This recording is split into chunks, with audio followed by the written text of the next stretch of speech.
So on the right over here, Left. That's okay, we're flipping it.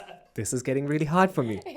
I'm struggling right now. But Okay. in a podcast, nobody knows. Nobody knows. Exactly. Kisko kya pata? Nahi, but on my left side, because people are watching us as well. So on my left side over here, I've got the board chair director, which is Kunal. Then I've got Alan, who's the founder of Trikone, right?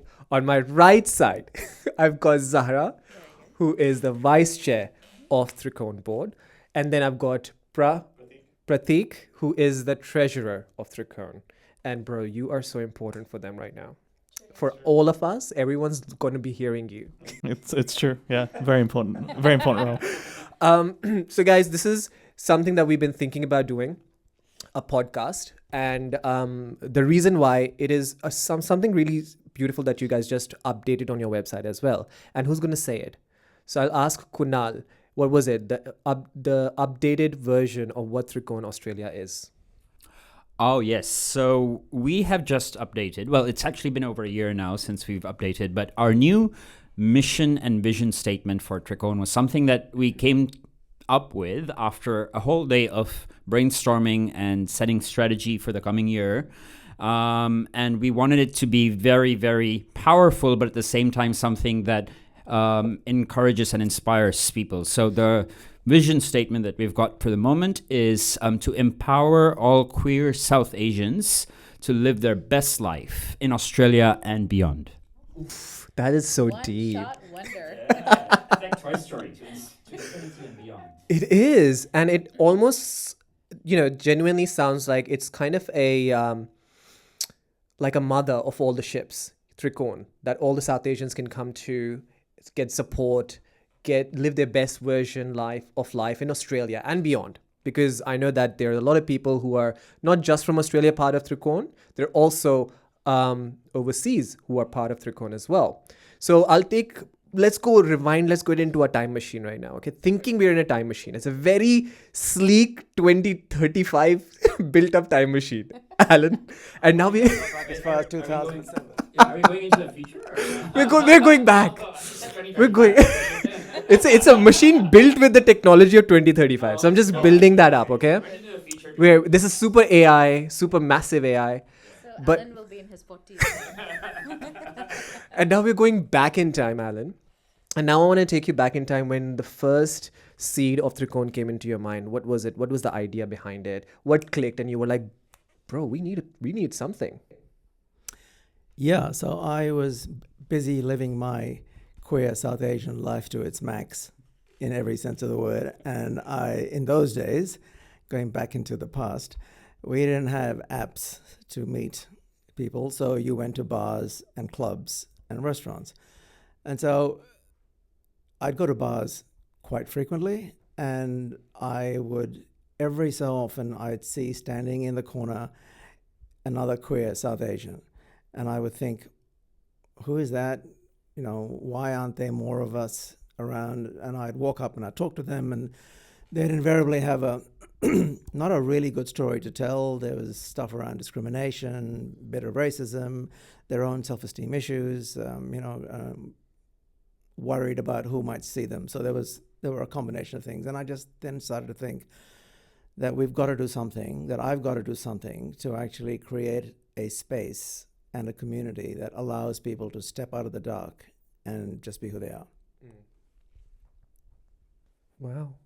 And you know what? What's interesting is that I would say from my experience that when you start meeting the queer people within Australia, Alan's name pops out a lot. Everyone knows Alan. And I think that is also a very, I think in a way good, because if they know Alan, they definitely are connected to Trikone. And I think that's such a good power, Alan, that you have. And I don't know how you keep up with all those parties. With all those night parties and clubs and all that. You know, there's famous and then infamous. So you have to clarify which one it is. I have a feeling. So can I say one actually good thing, not necessarily good for my ego, is that we have grown so big. I went to a party in December. There would have been about 30 or 40 queer South Asians, and 3/4 of them didn't know who I was. But they were having a wonderful time. The hosts were running around trying to let people know, but this is Alan. Did you know him? But I felt that was really good because this is the intention, right? We can't limit the size of this group where everyone is going to know Alan or Zara or Kunal. So we want to create spaces where people can go out and build their own networks and feel good about who they are. And Trikone's always going to be there for events, for dance parties, for shows, that kind of stuff. It's like a safety blanket, right? You might not always need it, but it's there. True. And now, going back to now, I'm going to take you to 2003. So now our time machine is going forward a bit. Huh? Still a bit past. And Kunal, you honestly, I feel when we talk about Kunal, so and especially Trikone and Kunal together, there's a lot of dance shows that are coordinated. We see plays that are written by Kunal. We see content which is on the internet because of Kunal. And then there was this really nice clip of you receiving the award for Trikone last year at the ACON Honors. ACON, by the way, is a prominent LGBTQI organization within Australia. And I think that was such an important win. Why was it such an important win, Kunal? Well, it gave legitimacy to all the work that we had already been doing, but at the same time, it was good because it showed that the work of all the volunteers over the years, and Trikone's been around for like 15, 16 years now. So there have been countless people. Many of them are not necessarily even involved with Trikone anymore, but we wouldn't be here today without everyone. So having that recognition on stage in front of like an audience of prominent people, awarded by an organization like ACON, which is a nationally funded organization, it was good. And it was good because it was gratifying because everyone gets recognized. It wasn't just one person's victory. It was the victory of everyone who put in all that hard work. So yeah, it was very good. Yeah, I remember one of our briefing sessions for one of the shows we were having, we actually brought it in and we did a thank you to everyone that day. And, we were looking at the numbers of how much time people put into some of these productions or events or workshops. And actually it is as much, if not more than us here. So when we sit here, there's actually like an army of 800 people behind us that you don't see, which is really beautiful. It is. And from there comes so many plays and dance shows. And I think it's so important for us queer South Asians to be involved in all of that because that's our culture in a way, right? Art is our culture. So my question, Kunal, is that how is art valuable as more than just entertainment? And what's the purpose that it serves, especially the queer South Asian community of Australia? Yeah. I think art is a huge way of expressing who you are, and it's an outlet for a lot of people. A lot of queer South Asians may struggle with not being potentially fully out, or they would have certain things that they want to express, but they can't necessarily do in their day-to-day lives or to their families. So art gives them an outlet. And art isn't just for entertainment. Art can also inspire curiosity. It can educate. It can make you feel. It can make you think. So I think a lot of people use the Trikone platform, thankfully, to express themselves in many different ways. The place that we come up with, we direct, we write, we star in, we dance. They serve many different purposes, and everyone uses it to their own advantage to express themselves. Do you want to maybe give a teaser of the gallery coming up and just the diversity of what's going into it? Yes, that's right. And you can edit this out if this podcast comes out after the gallery is over. Oh, it will come before. Talk about what was in there.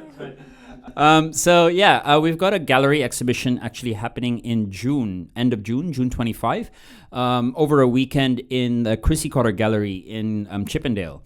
It is going to be an exploration of art that is at the intersectionality of LGBT issues and being South Asian. And it's not limited to paintings or generic artworks. If anyone is curious or is expressive enough to create something, then they're welcome to exhibit their artworks at the gallery.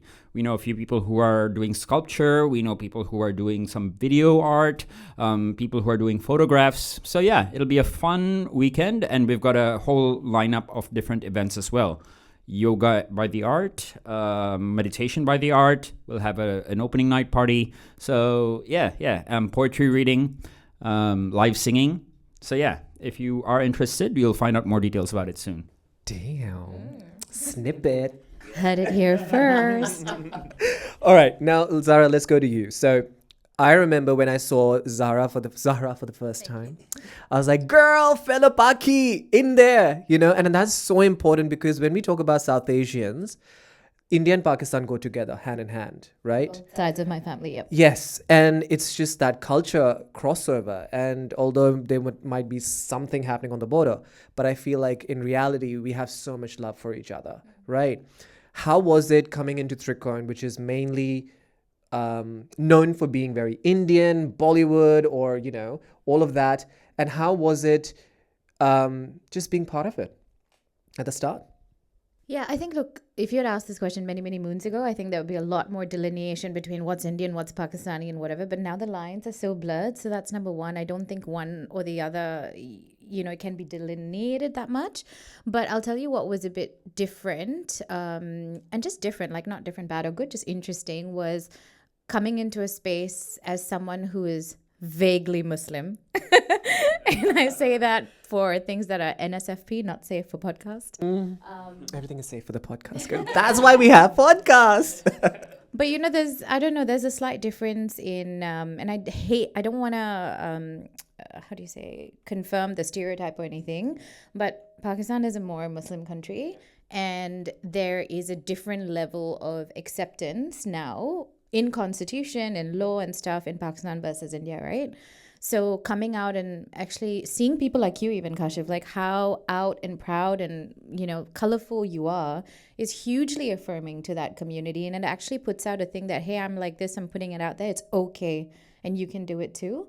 And I think there's this really great organization, Sydney Queer Muslims, for example.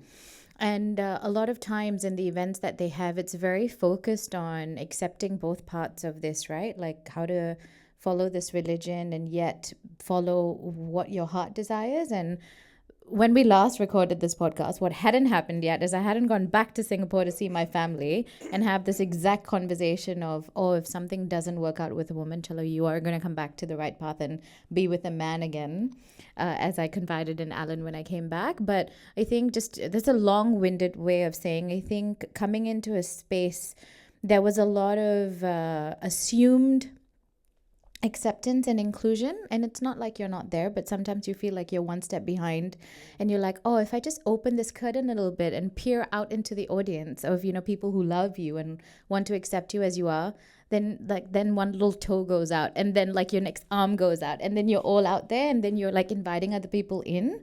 So I think that as a Muslim woman was one thing, but also as a woman in this space, like Trikone, you know, transparently, it's seen to be dominated by men, but then over the years, we've had more and more women come forward. So I think those both parts of that, not just Pakistani, part of my family is, but, you know, accepting all sort of parts of what it means to be a queer South Asian in this community.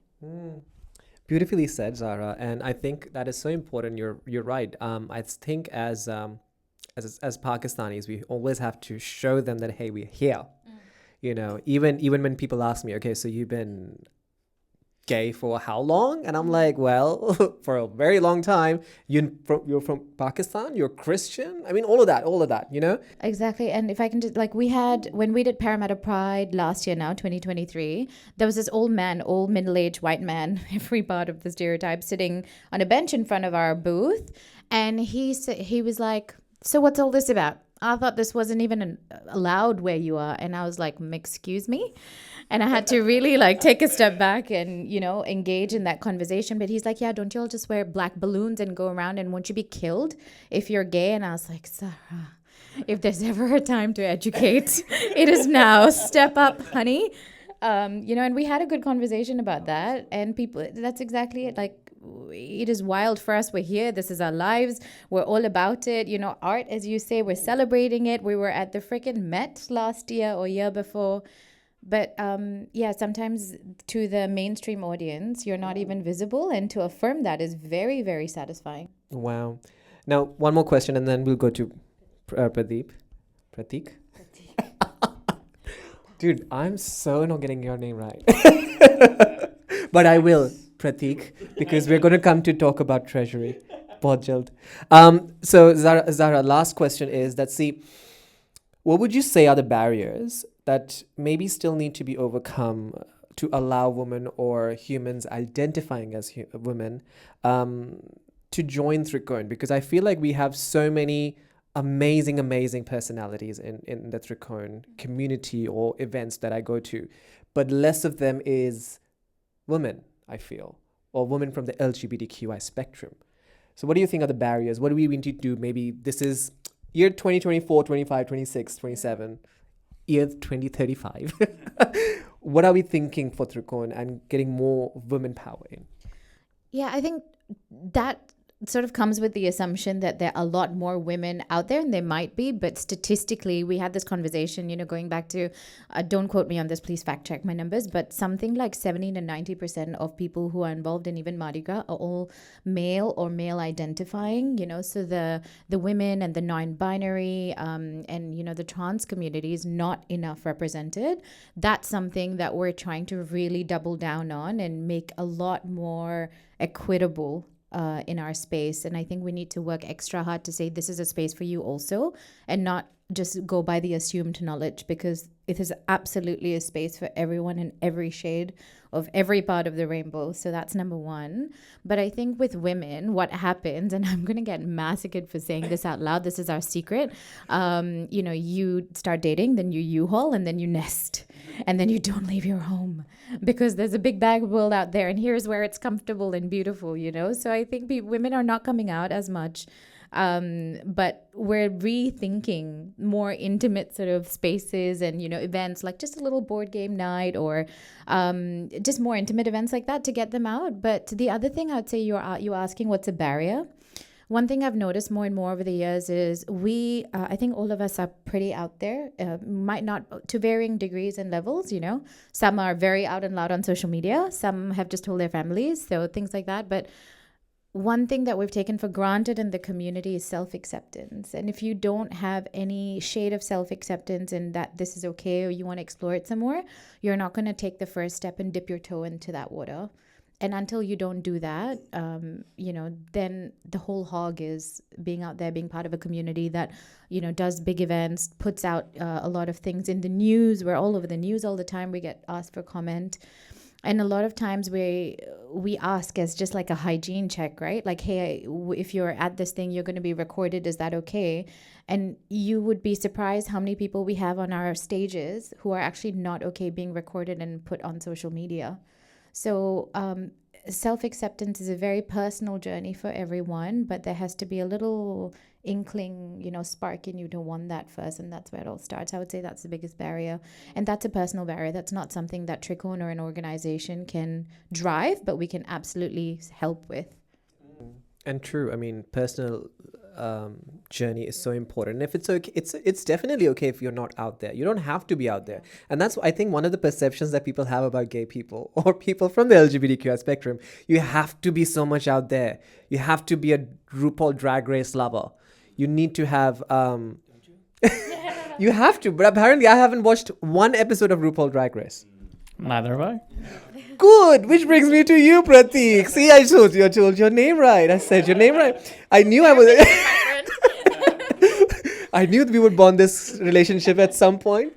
Now you have a very important role, right? You are the treasurer of Trikone, and I feel like that's my question. That being a non-for-profit organization, how does Trikone raise money, bro? Like, where all that money to create a Bar Bombay or create a Sundarvella show on a mainstream theater in the city, mid-city of Sydney, doing the press and all that stuff? How does that work with the amount of money Trikone has in the bank? And no, you cannot see Alan. You're not supposed to see anything what Alan is trying to tell you. Alan has his OnlyFans account. That's where this all started. That's where the initial seed money came from. No, it's a good question, and particularly because there are, as you said, it's a not-for-profit, it's a social sort of organization. Finding the right amount, right balance of how many things do we do in a year, and what scale of things do we do. A lot of those conversations happen a lot in our board meetings, trying to determine, what is our budget look like. But I think the first thing we always have to think about is the money's almost secondary to some extent. There's a mission that we need to achieve. Yes, the money supports that. Yes, the money's important to allow us to do those things, but you never go, we can't do this because the money is that's not the decision point ultimately. In terms of how you ultimately make money in an organization like this, there's, I guess, two aspects. One, for the most part, it's self-funded. A lot of it is we take proceeds from our previous event, and that becomes the sort of the backbone for the next event that we put on. And that, it's hopefully a self-fulfilling cycle, which we've successfully managed for the most part. There is a smaller element of that, which we look for grants. There are a lot of organizations who are supportive, particularly of more minority LGBT voices to be heard. So there are grants specifically set up that sort of support those organizations, of which we, I guess, fortunately or unfortunately fall into. So one example is for Mardi Gras, there are several grants that are available for organizations like us to kind of apply and see if we can get some money that way. So yeah, those are the sort of two main areas that we can pull money from. And that's kind of how it works for the most part. Darn it, it's not as exciting as Alan having an OnlyFans account or selling his feet pictures, which he can, by the way. He looks like aging backwards. Can we drop his Instagram handle? He's got some good selfies on there. Very, very intimate. It's so intimate right now. And this is now okay. So now this is going out to the panel, right? And we are missing few names. We are missing Vikas, who is also a very prominent member of the board of Trikone, and we are missing Adish. Now, what does Vikas do, and what does Adish do? So both Vikas and Adish actually have very important roles in the board.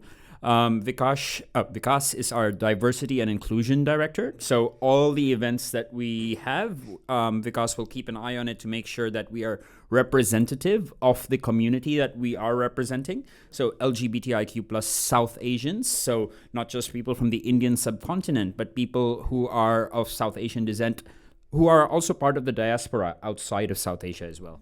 And Adish is our community outreach director.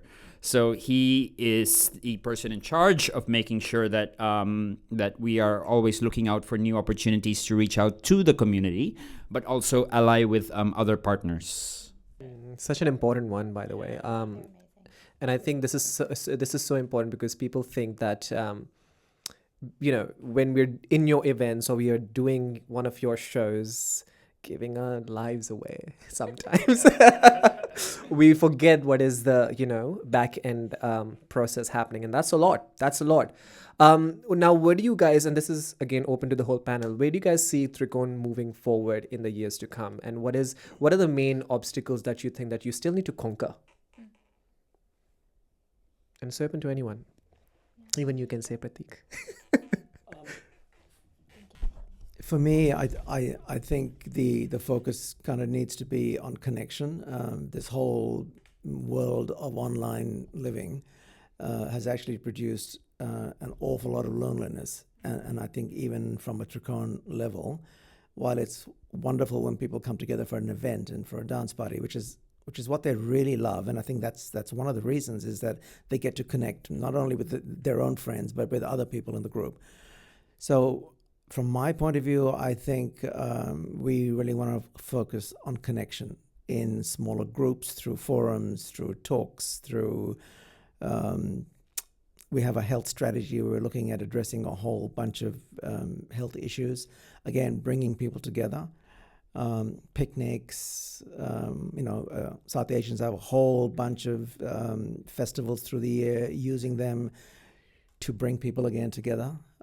So I would say that should be something. I mean, we do really well with all our creative shows and parties and theatre productions. This is an area that's kind of fallen aside because it does actually need a different set of thinking and work. Yeah, I think what ultimately Alan was saying and what you were saying, Kashif, is that you're an introvert, and the extroverts are great at the parties. Are you an introvert? That is the revelation of the That day. is the controversy of this episode.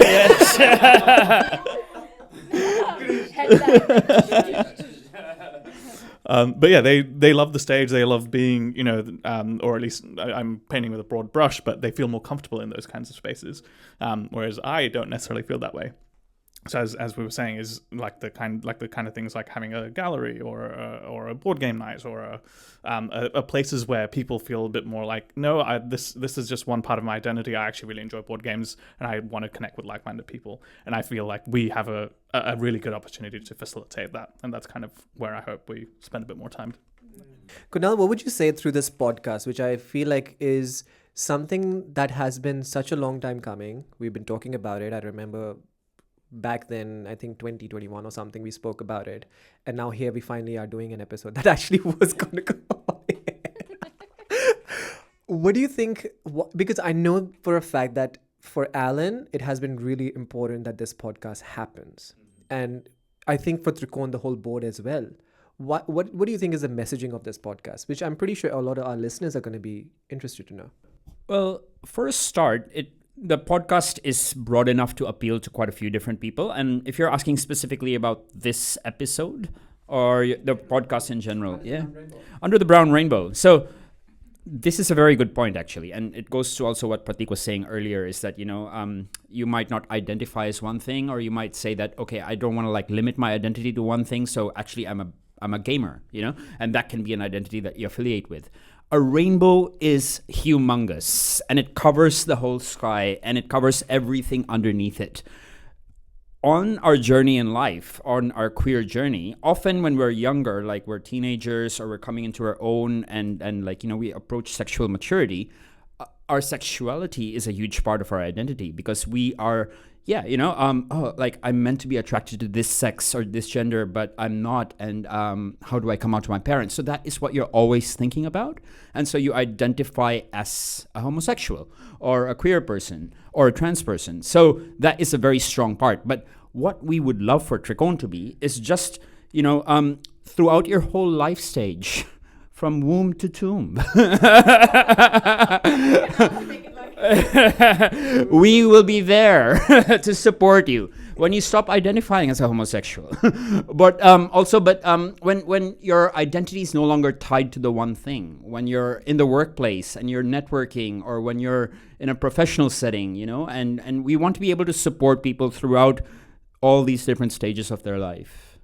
May I add something to that? I think something that you were saying earlier, like where do we see ourselves in the next 2, 3, 4, 5 years, right, is tied to what you're saying, Kunal, about, I think, as we evolve through life stages, people look at organizations like Trikone, and it's important to acknowledge that we are also evolving, with the times, with the different sort of agendas. And one thing that I think what Alan and Pratik have shared at a more practical level in terms of the events and the workshops and the, psychology sessions and stuff that we help around. If I were to just elevate that a little bit, one thing we would love to do is match what happens at a policy level and what happens at a more, I don't know what the right word for it is, but people's pronouns changing, and now someone can be they and them, and that wasn't the case maybe 10 years ago. If it was the case, it was in really niche pockets and it wasn't out in the mainstream. And I think we have been evolving with that. We also stumbled, and I think it's important to recognize that and then work with our community to evolve essentially with them. So what I would love to see is that we help sort of bridge that gap, not just through all the life stages like what Kunz was mentioning, but bridge the gap between things that happen out in the world and out in the policy, that are actually under your roof with the people you love the most. You can actually have those conversations without them descending into absolute mania.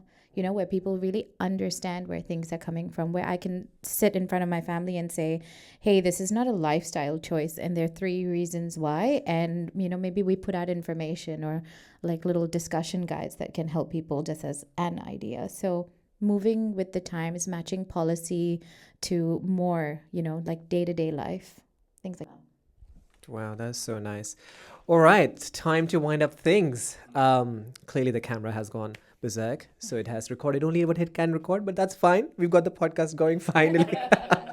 But before going, I do want to say, obviously, it's the floor is open to anyone saying anything about who's listening right now, a person or a human who is struggling with their life or struggling to express their sexuality, or are at that point of their in their journey in life when they're like about to reach out to people. There's so many different aspects to this. What do you guys have to say? And we go one by one. So we'll start with you, Pratik. देखा उसकी तरफ आया वहाँ पर बोलो Pratik. You're asking. Just like one thing that you want a listener who's listening to us right now to pick up from this episode at least. I think the bit Alan said at the start, which it resonates a lot with me, is I've been that person in the corner of the room, kind of feeling like I don't fit in, or if I do, that I can't present all of myself. And all I want is for no one else to feel that way. And I think Trikone does an excellent job trying to prevent that and to make you feel like you belong somewhere. So that's kind of what I hope a listener takes away from this, and that if you're thinking about reaching out and talking to somebody, we're here. Boom, love. Zahra. Zahra. Yeah, I think for me, if there was one person somewhere listening to this and might not be in a very good space or is in a great space actually, the message is there will come a time in your life where being a homosexual is not your only identity.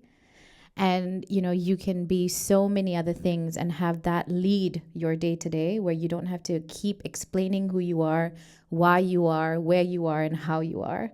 And I think that day is very possible. And without a community around you, it will be a very lonely journey. So reach out. That is the very first step. Even if it's to one person, all the dominoes will drop from there and everything will change at the right time in the right way. Yeah, and in fact, just picking up on the word evolution, I think the other thing that I've noticed is that the queer community here in Sydney, New South Wales, has also evolved, right? When we started this, the bulk of the people who would come were transient student population. One or two, three people who were settled in here long enough to feel confident to come out. But today, there is another generation of young queer South Asians who are not necessarily looking to cling to something like Trikone, but are looking for bigger and broader things. And sexuality certainly is not that big a deal for them as it was for me, more with acceptance and coming out. So it's how do we at Trikone continue to provide a wider sort of information, not just everything focused on a queer issue, because for a lot of them, it probably just isn't the issue anymore. So how do we do that? Will be interesting. Very well spoken about, Alan. Yes, Kunal. Yeah, so what I would add is whoever's listening to this podcast, I would love for them to know that we grew up in a culture where conformity was encouraged, where we were encouraged to fall in line and do things a certain way because that's tradition or that's how it's always been done. But I would love for whoever's listening to this podcast and who is tempted to potentially conform because that's how it's been done, not to hide their identity in that process, because we are all diverse, we are all from different backgrounds, but being part of the LGBTIQ community is not something to be ashamed of. It should be something to be proud of, and it adds to the diversity of the world that we live in. So I'd hope that they'd be inspired enough to be themselves without fear, because it'll be a shame if they held their life back and didn't live up to their full potential out of fear. So, yeah. Very well said. And I think that's truly one of the reasons why I think the idea of Under the Brown Rainbow even came to my mind as well, because growing up, I think it's such a lonely journey for being gay or anywhere you fit in the LGBTQI spectrum. It's such a lonely journey, And I think you need friends, you need family. Or chosen family. Or chosen family. And unfortunately, in our case, it's always a chosen family. And I think this, or knowing Trikone, has been one of those journeys for me, where I was, here and there looking for some sort of, community to kind of understand me or know where I'm coming from. Why am I so loud and out? But I think it's one of those things. I feel like the people who will be listening to us, I do want to let them know that there is an organization like Trikone who listens. They actually have people who you can call family. And they are people who you can actually hang out with and have a coffee. And I know so many people within Trikone, the lives that you guys touched, or the lives that I've seen of my friends from the community, who actually live and breathe with Trikone as a family. And it's such a beautiful feeling to have. And I think that's something that I feel like this podcast is definitely going to be exploring more. And that's the journey, and knowing that it's okay, whatever journey you're on, whatever you're feeling is fine. Because there's more like you out there. And you're all welcome under the brown rainbow. Oh, so nice to actually stop and celebrate those moments, We know so many people, even if this gets cut, but Adarsh, for example, Adarsh, before one of the big shows he was part of and after, was like a whole different human. And so that story we see with so many people finding family, not just stage or anything, just finding connection. I've never ever heard so many times, oh, how did you meet? I met them through Trikone, and having that being so ubiquitous, and it's really nice. And it's interesting you shared Adish's journey, because thanks to Trikone's Sundarella's Manav, I strutted for the first time on a Mardi Gras parade. And I don't know how to strut, bro. It's that inner confidence, it's self-acceptance, and then it just goes from there. Oh, the introvert in me. देखो I'm 100% introvert जब मैं घर पे होता हूँ. When I'm outside, I'm a very extroverted guy. But guys, I was going to say, we should do a podcast featuring all the couples who met at a Trikone event, Yes. Some tea to be spilled. That's right. Yes. On that note, guys, thank you so much for being a part of this podcast. And thank you so much for finally agreeing to do this on a second round. Hopefully, video चली गई है, लेकिन कोई बात नहीं, recording hopefully जा चुकी है. But thank you so much, guys. Second time is a charm, right? And hopefully this works out. I mean, clearly we've got our legs out. So third time's the charm. I can't tell you how important it is that this works out. For your own benefit. The saying is third time is the charm. हाँ है ना, बस second time कर लो. अच्छा, make sure that you talk here, not here. All right? यहाँ से आवाज आएगी. Okay. Better? Okay. Yes. All right, perfect.